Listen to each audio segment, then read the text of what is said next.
أبطال خارقون في الحقيقة لا الخيال، وفي المعرفة لا الأوهام.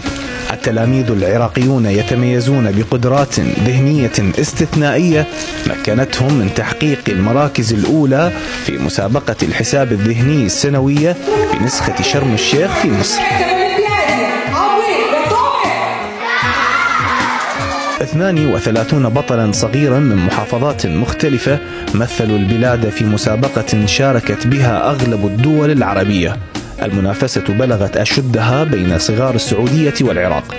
تتلخص فكرة المسابقة بمجموعة عمليات حسابية ومعادلات رياضية يجب على المتسابق حلها في وقت لا يتجاوز 10 دقائق. فحقق بعضهم لقب الشامبيون وهو ما فوق المركز الأول. المسابقة اللي اشتركت فيها ايش كم مسألة حليت؟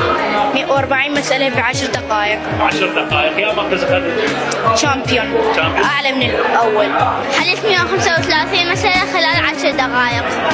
يا مركز أخذت؟ أول.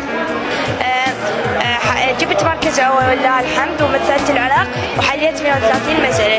ايش قد الوقت؟ 10 دقائق. المسابقة قسمت إلى مستويات عدة بحسب أعمار المشاركين وقدراتهم الذهنية.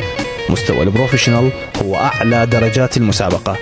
أبطال العراق لم يمثلوا بلدهم فيه فحسب، بل نابوا عن العالم العربي، فكان العراق البلد العربي الوحيد المشارك في مستوى البروفيشنال برفقة 4 دول أجنبية محققا المركز الأول.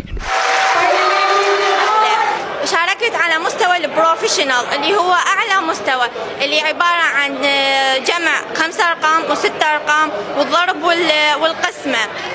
كانت كل وقت المسابقة 10 دقائق. حليت فوق 100 مسألة بهاي 10 دقائق. حليت 300 مسألة، طلعت السوبر تشامبيون، وادي هذا الفوز الأهلي وكذا مدرسة التنمية الإبداع. حليت 135 سؤال ب10 دقائق.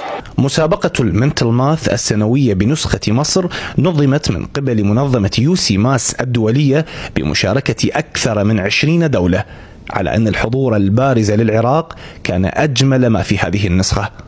حمزة الأسدي، UTV.